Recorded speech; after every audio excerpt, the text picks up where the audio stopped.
Furyu can be kind of like a really hit or miss sort of company. Pretty recently, they definitely had a hit with Trinity Trigger, or at least I thought so, but then an absolute miss with that abysmal Cry Machina, and the same thing could be said back with the 3DS whenever Legend of Legacy originally released. The Alliance Alive was a definite hit, but Legend of Legacy? Not so much. Now, however, it has been completely remastered from the ground up, and I do want to tell you all about it, especially if you did miss the game the first time around. And hey y'all, if you are new to the channel, please be sure to subscribe for some more top 10s, news, and reviews, and smash that like button to show your love. And now, let's start talking about the Legend of Legacy HD Remastered, which is scheduled to release on March 22nd for the Nintendo Switch, PS4, and PS5. Although I played this game back on the 3DS like a decade ago or so, I'm going to assume that y'all haven't, so let me just start at the very beginning. The game takes place on the mysterious island of Avalon, which kind of just like appeared out of the sea 10 years ago, and it's filled to the brim with monsters, mysterious ruins, and vast, varied landscapes. The entire island itself, though, is one big mystery. I mean, again, it only appeared like 10 years ago, so of course it hasn't really been fully charted yet, and as such, there's only one human settlement on the entire island, which is the town of Initium, which pretty much acts as like your hub town. And it's here that you can do all of your little like normal town things, like going around talking to NPCs, gathering up information, going shopping, or resting at the inn, as well as progressing the story.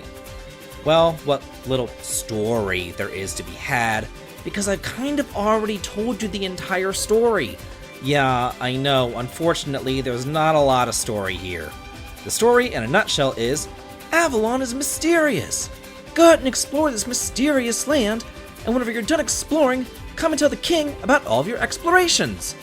I mean, yeah, there's like a teeny tiny bit more than that, but not much. So if you're looking for some grandiose, epic storyline, I'm sorry, but you're just not going to find it here. What you are going to find, though, is a fun, satisfying battle system, plenty of characters to choose from, and tons of unique areas to explore. Right from the get-go, you're given a choice of 7 different heroes, and you can play the game with whichever hero that you like. Because, to be perfectly honest with you, there's not really much of a difference between the 7 of them. Depending on who you choose, you will get a different opening cutscene, as well as a different ending cutscene. That's it for the bare-bones story, and as far as battling's concerned, it's very Saga-inspired. This is one of those, like, everyone can do everything sort of games.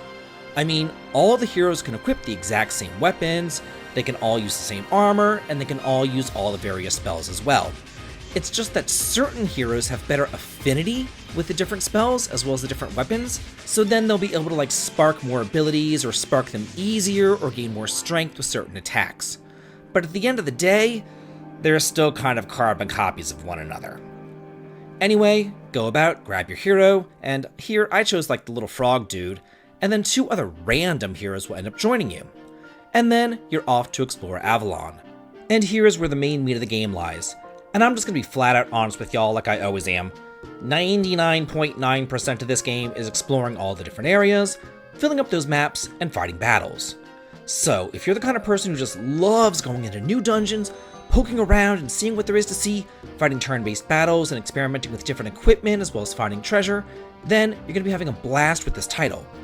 But if you expect just a tad bit more from your RPGs, then sorry, you're barking up the wrong tree. Exploration is presented in kind of like a pop-up book style, and you really do need to explore every single nook and cranny to find all those different treasures, discoveries, and get that map completion. Because once your map is filled out, then you'll be able to sell them for a pretty penny, and money is hard to come by. You are not going to be getting rich through battling. So it really does behoove you to explore everywhere.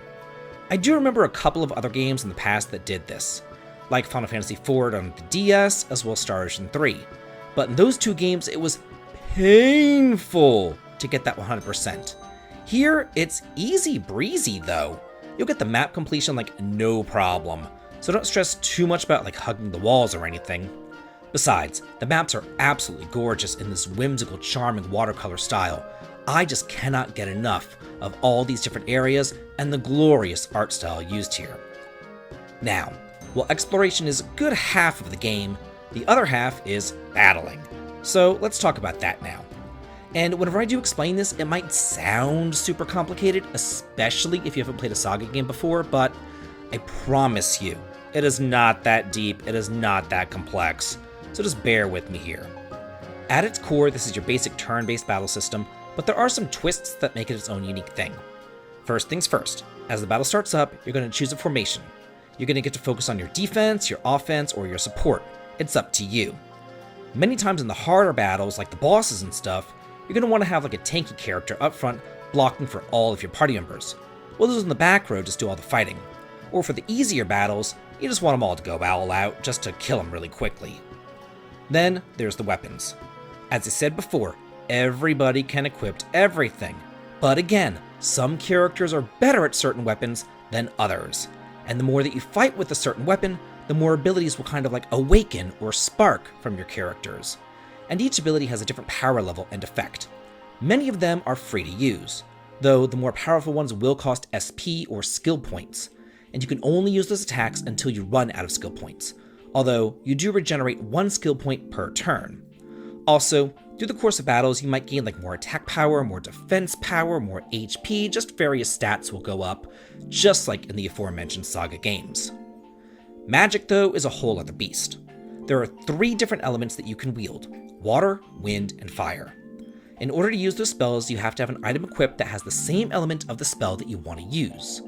For example, if you want to use a water spell, you need to have either a water shard or a water elemental weapon equipped. In addition to that, though, you also have to control the pact of that element during battle. So it is a bit much to use magic, but it is worth it in the end, especially in the harder boss fights. And remember like back in like Chrono Cross, where you kind of like set the entire elemental field to one color, how it would power up that color's magic? There's the same sort of thing going on here. You're able to highlight various elements on the elemental scale, and then you'll get bonus effects in battle. It can be really complex and convoluted, and I don't want to get into like all the minutia and the detail in this just overview here, but do just know that this battle system has many layers and is very multifaceted. This is not just like your bare bones basic turn-based battle system. There's a lot more to this. Also, it's super nice that you can fast forward through all the battles just by holding down the A button.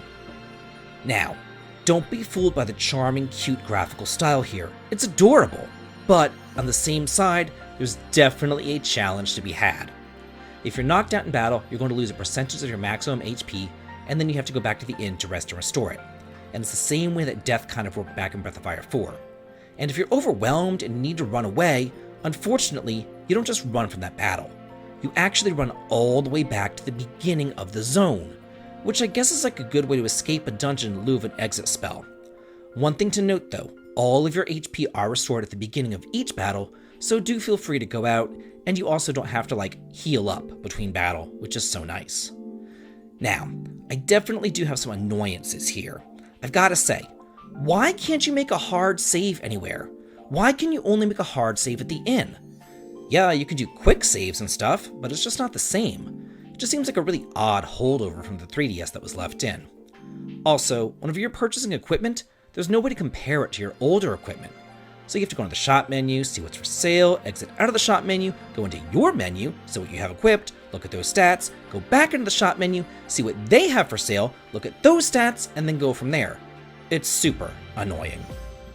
At the end of the day, this game is definitely not for everybody. This was made for hardcore turn-based RPG fans.